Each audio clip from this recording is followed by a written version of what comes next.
नमस्कार, बहुत बहुत स्वागत है आप सभी का। आप देख रहे हैं न्यूज़ 18 राजस्थान। आप सबके साथ मैं हूं प्रियंका राय। मन की बात कार्यक्रम का आज 100वां एपिसोड प्रसारित हुआ। देश भर में मन की बात कार्यक्रम को सुना गया, जगह जगह पर सम्मेलन आयोजित हुए। तो वहीं 100वें एपिसोड के लिए पीएम मोदी ने देशवासियों को बधाई दी। उन्होंने कहा कि आपके मिले लाखों पत्रों को पढ़कर मैं बहुत भावुक हो गया। पीएम ने कहा कि मेरे लिए मन की बात एक पर्व बन गया है। इस कार्यक्रम ने मुझे आपसे जोड़े रखा। ये एक ऐसा कार्यक्रम बन गया जिससे मैं आपके विचार, आपकी सोच से वाकिफ हो सका हूं। उन्होंने कहा कि ये मेरे लिए एक कार्यक्रम नहीं बल्कि पूजा है।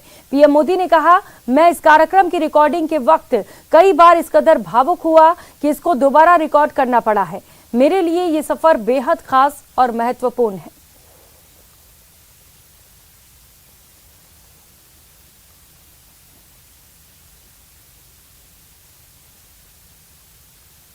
तो आज मन की बात का 100वां एपिसोड रहा और ये एपिसोड करते वक्त भी पीएम मोदी भावुक हो उठे। उन्होंने कहा कि कई बार जब मैं मन की बात कार्यक्रम को रिकॉर्ड करता हूं तो मैं भावुक हो जाता हूं और ऐसे में मुझे दोबारा से रिकॉर्डिंग करनी पड़ती है। पीएम मोदी ने कहा कि ये खास कार्यक्रम है जिसके जरिए आप और मैं आपस में जुड़े हुए हैं। उन्होंने कहा कि ये कोई कार्यक्रम नहीं है बल्कि ये पूजा है। मैं आपसे इसके जरिए जुड़ता हूं और आपकी भावनाओं को समझ पाता हूं। तो पूरे देशवासियों को पीएम मोदी ने बधाई दी। आज 100वां एपिसोड रहा और खासा उत्साह लोगों में भी देखने को मिला। जगह जगह पर इस कार्यक्रम को आयोजित करने के लिए जगह जगह पर टेलीविजन्स लगाए गए और मन की बात कार्यक्रम को बड़ी संख्या में लोगों तक पहुंचाया गया।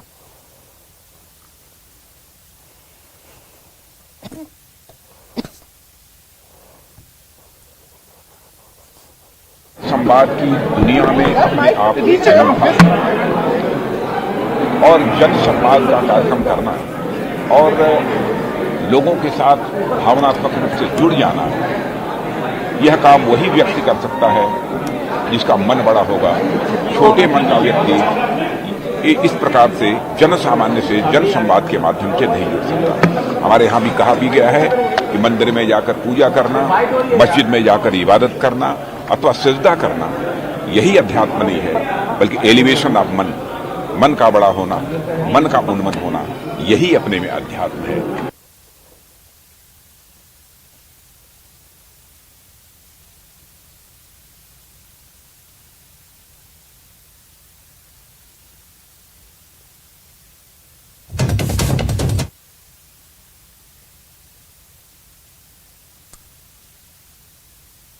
तो इसके साथ ही राजस्थान के कई जिलों में पीएम मोदी के मन की बात कार्यक्रम के 100वें एपिसोड को सुना गया। संवाद का शतक आज देखने को मिला और इसे लेकर आज प्रदेश भर में अलग अलग जगहों पर कार्यक्रम आयोजित किए गए। अलग अलग जगहों पर टेलीविजन लगाकर लोगों को इस कार्यक्रम को सुनाया गया। लोग भी खासा उत्साहित नजर आए। तस्वीरें इस वक्त आप देख पा रहे हैं जयपुर, जोधपुर, भरतपुर और पोखरण और झुंझुनू की ये 5 तस्वीरें इस वक्त आप देख पा रहे हैं। 2014 को मन की बात कार्यक्रम की यात्रा प्रारंभ की। समाज जीवन से जुड़े हुए ऐसे विषय जिनके राष्ट्र को जिन्हें जानने की आवश्यकता है। समाज जीवन से जुड़े हुए ऐसे विषय जिन्हें समाज को प्रेरित करके साथ जोड़ने की आवश्यकता है। ऐसे महत्वपूर्ण विषय जिनको जन आंदोलन बनाने की आवश्यकता है। ऐसे सारे विषयों पर माननीय प्रधानमंत्री जी ने पिछले इन 100 एपिसोड्स में चर्चा की। पिछले 9 साल में आदरणीय प्रधानमंत्री जी ने मन की बात के माध्यम से लोकल फॉर वोकल के साथ साथ समाज जीवन का ऐसा कोई वर्ग नहीं छोड़ा जिससे उन्होंने लाइव कांटेक्ट नहीं किया हो। हिंदुस्तान पुनः विश्व गुरु बने, हिंदुस्तान पुनः सोने की चिड़िया बने, हिंदुस्तान में हर तरह की संपदा हमारे पास उपस्थित है। जैसे आज ही उन्होंने कमल के फूल के रेशे से, पत्ते के रेशे से जो कपड़े की व्यवस्था बताई है और भिन्न भिन्न प्रकार की हर एपिसोड में वो कोई न कोई नया विषय लेकर आते। मन की बात एक सकारात्मक ऊर्जा भरने का कार्यक्रम है नागरिकों में। नागरिक तो देश के है ना, देश आगे बढ़ेगा तभी तो हम विकसित भारत बन पाएंगे। तो भारत को विकसित भारत बनाने के लिए कोई भी एंगल प्रधानमंत्री जी छोड़ना नहीं चाहते हैं। इसलिए एक प्लेटफॉर्म उन्होंने ये पूरा गैर राजनीतिक है एक प्लेटफॉर्म तैयार किया जिससे वो जनता से जुड़ रहे हैं। तो निश्चित रूप से माननीय प्रधानमंत्री जी ने जो मन की बात कही थी वो लोगों के मन तक उतरी है। जब वो जन जन के जिस तरीके से कह सकते हैं हम जन जन के लाडले तो बने ही हैं माननीय प्रधानमंत्री जी, लेकिन पूरी जनता के मन में और बच्चे बच्चे के मन में वो लोग घर कर गए। क्योंकि जिस तरीके से माननीय प्रधानमंत्री नरेंद्र मोदी जी ने आज मन की बात के आधार पर जो ये संबोधन किया है ये बहुत बड़ी बात है। पूरे देश के लिए ये हर्ष और उल्लास। कार्यक्रम की आज सेंचुरी रही, आज 100वां एपिसोड रहा। जम्मू कश्मीर में भी पीएम मोदी के मन की बात कार्यक्रम को सुना गया। वक्फ, इमाम, शिक्षक, छात्रों ने भी पीएम के मन की बात को सुना। मन की बात कार्यक्रम की जमकर तारीफ की गई। श्रीनगर के टैगोर हॉल में 100वां एपिसोड सुना गया।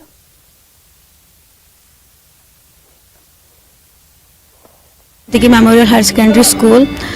Man Ki Baat has had a huge impact on the people of India. This is very historic that the Prime Minister has done. Since its inception on October 3, 2014, it has become a national tradition. The Prime Minister addressing the nation every month in inspiring millions to participate in India's development.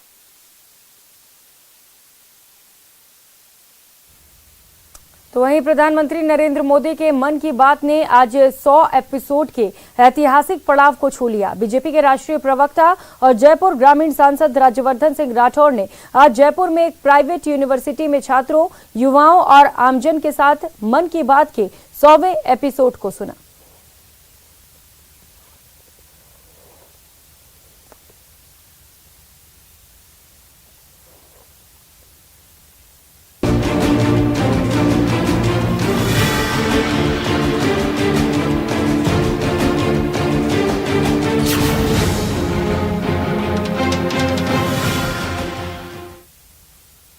और रुक लेते हैं अगली खबर का। PM Modi के mission Karnataka का आज दूसरा दिन है। कर्नाटक में आज पीएम मोदी का धुआंधार प्रचार प्रसार चल रहा है। कोलार में पीएम मोदी ने जनसभा को संबोधित किया और इस दौरान उन्होंने कहा कि भारत में तेजी से विकास हो रहा है। 2014 से पहले भ्रष्टाचार काल था, चुनाव ही कर्नाटक का भविष्य तय करेगा। उन्होंने कहा कि डबल इंजन सरकार से कर्नाटक का और ज्यादा विकास होगा और कर्नाटक का विकास देश का विकास है। कांग्रेस और जेडीएस पर हमला बोलते हुए उन्होंने कहा कि दोनों पार्टी विकास में रोड़ा है। कोलार के बाद पीएम मोदी रामनगर और हासन में भी जनसभा को संबोधित करेंगे, तो वहीं मैसूर में पीएम मोदी का रोड शो होगा। इतनी बड़ी संख्या में आपका यहां आना आज कांग्रेस और जेडीएस दोनों की नींद उड़ाने वाला है। कर्नाटका के विकास में ये दोनों पार्टियां ही सबसे बड़ा रोड़ा है, सबसे बड़ा अवरोध है। कांग्रेस और जेडीएस मिलकर चाहे जितना खेल लें, लेकिन कर्नाटका की जनता उन्हें क्लीन बोल करने जा रही है। उधर पंजाब के लुधियाना में किराना दुकान से जहरीली गैस लीक होने के बाद 11 लोगों की मौत हो गई। कई लोग इस हादसे में बेहोश हो गए। मौके पर अफरा तफरी का माहौल हो गया। नाकेबंदी करते हुए पुलिस किसी को भी घटना पर जहां पर यह घटना घटी थी वहां पर जाने से रोक रही है। रेस्क्यू ऑपरेशन चलाकर लोगों को घरों से निकालकर सुरक्षित स्थानों तक पहुंचाया जा रहा है। पुलिस ड्रोन की मदद से छतों पर यह देख रही है कि कहीं किसी घर की छत पर तो गैस से प्रभावित नहीं हुआ है। हादसा लुधियाना के ग्यासपुर इलाके का है, जहां पर दमकल विभाग की गाड़ियां मौके पर पहुंची हैं। एम्बुलेंस का भी इंतजाम किया गया है। इलाके में भगदड़ जैसी स्थिति बनी हुई है। लुधियाना वेस्ट की एसडीएम स्वाति और डीसीपी घटनास्थल पर मौजूद हैं। तो वहीं घटना को लेकर पंजाब के मुख्यमंत्री ने शोक व्यक्त किया है। उन्होंने ट्वीट कर कहा कि लुधियाना के ग्यासपुरा इलाके में फैक्ट्री से गैस रिसाव की घटना बेहद दुखद है। पुलिस, सरकार और एनडीआरएफ की टीम मौके पर मौजूद है। हर संभव मदद की जा रही है।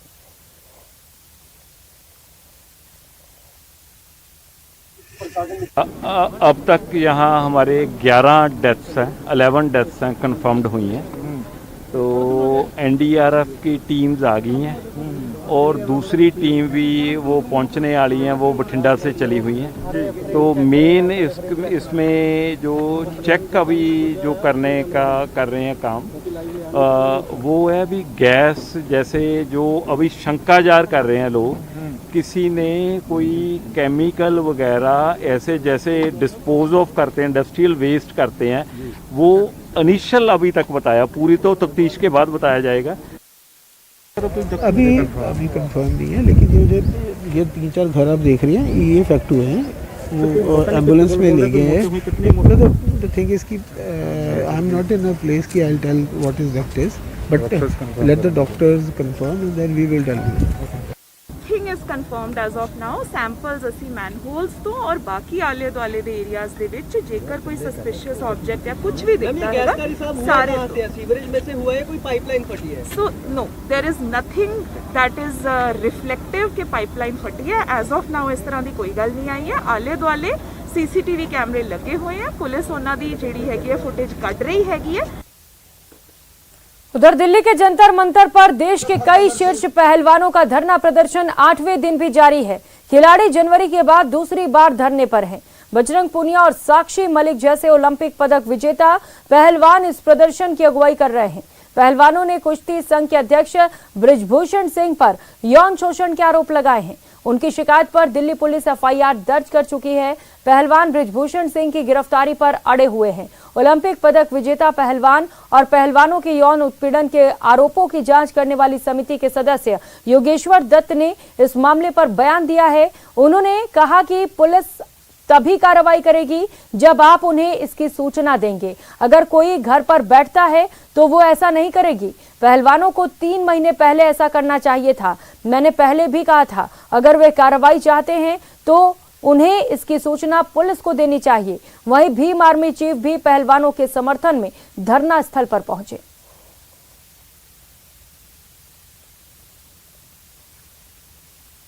ये कानून जो है ना, ताकतवर लोग कानून से खेलते हैं। गरीब लोगों के लिए कानून जो है उसका पालन होता है। ताकतवर लोगों के लिए कानून एकमात्र खिलौना। यही FIR किसी आम आदमी पे होती तो वो जेल होता। लेकिन पहलवानों ने जो आरोप लगाए हैं यौन उत्पीड़न के, उसमें दिल्ली पुलिस ने ये बोला कि हम आज ही पुलिस रिपोर्ट दर्ज कर रहे हैं, FIR कर रहे हैं दर्ज। तो इसमें अभी जो जांच शायद पहले भी चली होगी, जब से भी पहलवानों ने अपनी कंप्लेंट कराच पुलिस में थाने में दी थी, तो अब रिपोर्ट दर्ज करके अब गली की जो कार्रवाई होगी, जो कानून प्रक्रिया होगी वो होगी। और अच्छी बात है, लोगों को विश्वास बना रहना चाहिए। और हमारे देश में जो हमारी सबसे बड़ी उच्च न्यायालय है, सुप्रीम कोर्ट है, तो उसका ये आदेश है और उसका पालन चाहे कुछ भी दे, चाहे पुलिस हो चाहे हमें, सबको करना चाहिए। और खबर महाराष्ट्र से है, जहां पर भिवंडी इलाके में 2 मंजिला इमारत गिरने के बाद NDRF और TDRF ने सुबह एक और व्यक्ति का रेस्क्यू किया। अभी तक 13 लोगों को बचा लिया गया है और 3 लोगों की मौत हो गई है। फायर ब्रिगेड और आपदा प्रबंधन की टीम युद्ध स्तर पर रेस्क्यू ऑपरेशन चला रही है।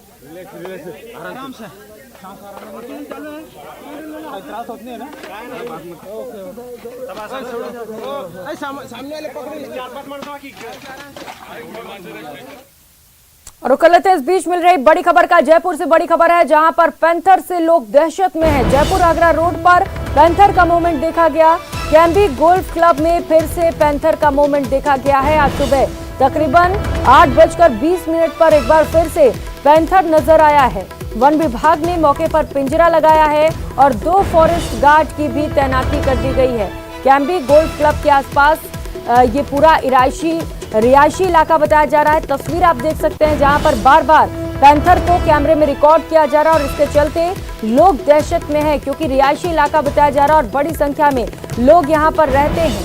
पैंथर का मूवमेंट लगातार चिंता का सबब इन सभी के लिए बना हुआ है। हालांकि वन विभाग की ओर से कोशिशें की जा रही हैं, वहां पर पिंजरे लगा दिए गए हैं, 2 गार्ड्स भी तैनात किए गए हैं, लेकिन अब तक इस पैंथर का रेस्क्यू नहीं किया जा सका है।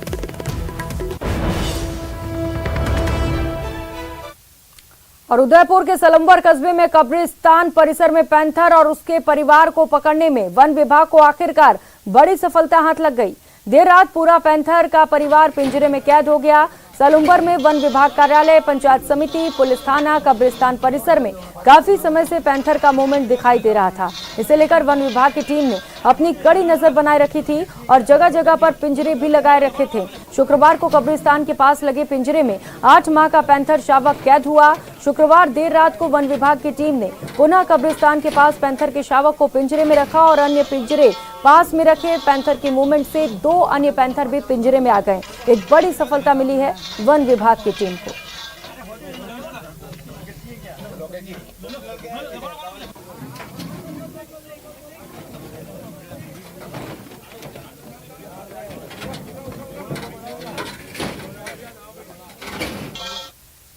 और अब आपको पोखरण से आई एक ऐसी तस्वीर दिखाते हैं। सबसे पहले आप ये तस्वीर देखिए, उसके बाद आपको डिटेल में जानकारी भी देखिए जरा। पोखरण में एक निजी स्कूल का वार्षिकोत्सव चल रहा है और इस कार्यक्रम में मुख्य अतिथि हैं कैबिनेट मंत्री साले मोहम्मद। लेकिन ये देखिए, एक सपेरा मंत्री जी की ओर आता है और मंत्री जी के गले में सांप डालने लगता है। मंत्री जी अचानक घबरा जाते हैं और इसी बीच मंत्री जी की सुरक्षा में तैनात सुरक्षाकर्मी दौड़कर वहां पर पहुंचता है और सपेरे को दूर भगाता है। बाद में सपेरे को अपनी गलती का एहसास होता है और मंच से माफी भी मांगता है। साथ ही साथ मंच पर ही रोने भी लगता है। ये वीडियो सोशल मीडिया पर तेजी से वायरल हो रहा है।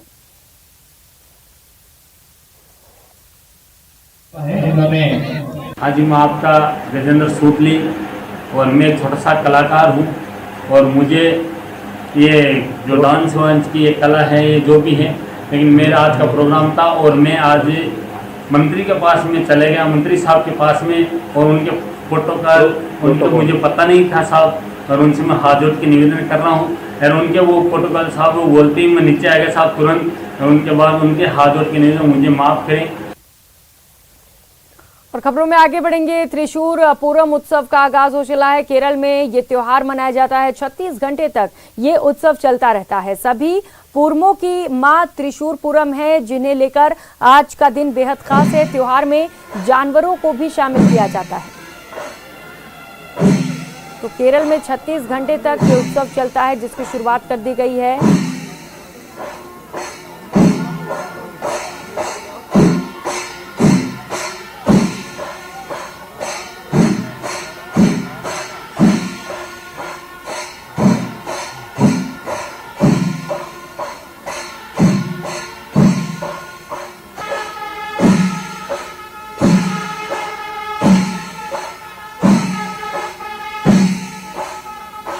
केरल में ये त्योहार बेहद खास माना जाता है। इस त्योहार में जानवरों को भी शामिल करते हैं। तस्वीरें आप देख पा रहे हैं कि किस कदर बड़ी संख्या में लोग मंदिरों पर जुटे हुए हैं। श्रद्धालु यहाँ पर पहुंचे और इसके साथ ही हाथियों को भी इस त्योहार में शामिल किया जाता है। हाथियों के इस त्योहार में अहम भूमिका होती है।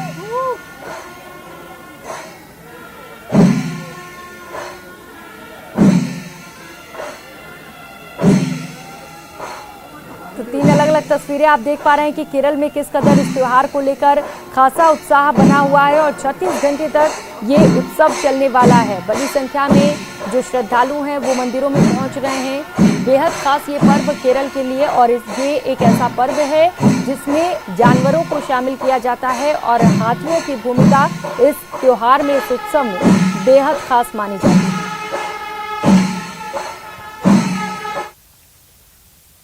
और रुक कर लेते हैं अगली खबर का। नकली खाद बनाने की सूचना पर प्रतापगढ़ एसपी के नेतृत्व में 19 टीमों ने कार्रवाई की। इस दौरान निम्बाहेड़ा, बेंगू, छोटी सादड़ी में 1 और प्रतापगढ़ शहर में 2 स्थानों पर कार्रवाई को अंजाम दिया गया। वहीं मध्य प्रदेश के देवास में 2, सांगरपुर में 1, इंदौर देहात में 1 फैक्ट्री पर कार्रवाई की गई।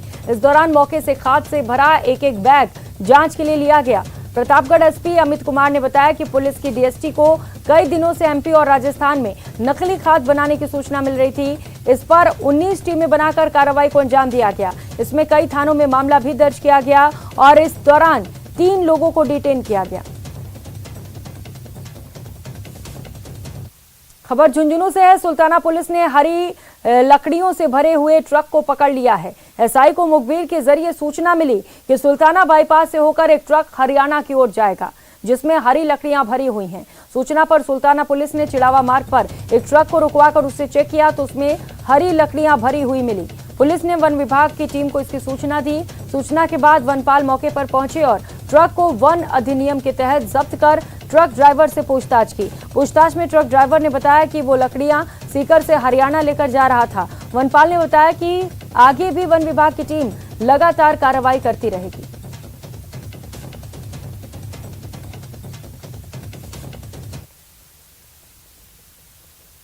पुलिस चौकी सुल्ताना से सूचना मिली कि एक हमने हरी लकड़ियों का ट्रक जब्त कर रखा है और हम मौके पर आए और हमने कार्रवाई की। हरी गलीला लकड़ियाँ ट्रक में भरी हुई हैं मौके पर। ये ट्रक सीकर जिले से आ रहा था और हरियाणा लेके जा रहा था। ड्राइवर के हमने बयान दिए मौके पर। इसमें हरी गली लकड़ियाँ भरी हुई हैं और ये हरियाणा लेके जा रहा था बेचान करने के लिए। तो वहीं टोंक जिले के घाट थाना इलाके में खेत पर काम करते समय किसान की मौत हो गई। सरौली में किसान की मौत की सूचना पर पुलिस मौके पर पहुंची और शव को अस्पताल की मोर्चरी में रखवाया। पुलिस ने पोस्टमार्टम कराकर शव परिजनों को सौंप दिया है। जानकारी के अनुसार किसी जहरीले कीड़े के काटने से किसान की मौत हुई है। मृतक किसान का एक हाथ जहर फैलने के कारण नीला पड़ चुका था। पुलिस मामला दर्ज कर मामले की जांच में जुटी है।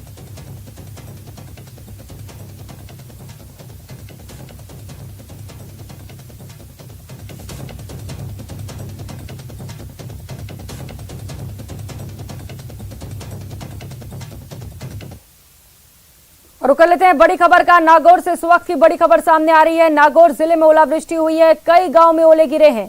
जायल क्षेत्र में ये ओलावृष्टि हुई है। आधा दर्जन से अधिक गांव में सफेद बर्फ की चादर नजर आई। जिले के कई क्षेत्रों में झमाझम बारिश भी देखने को मिली है।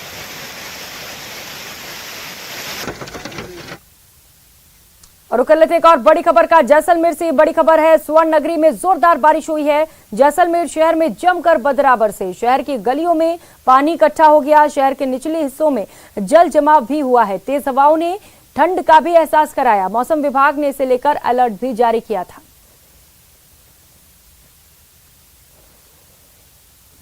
इस बुलेटिन में फिलहाल इतना ही। नमस्कार।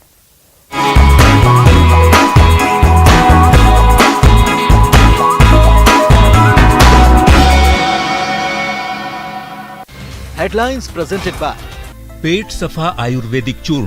पेट सफा तो हर रोग दफा।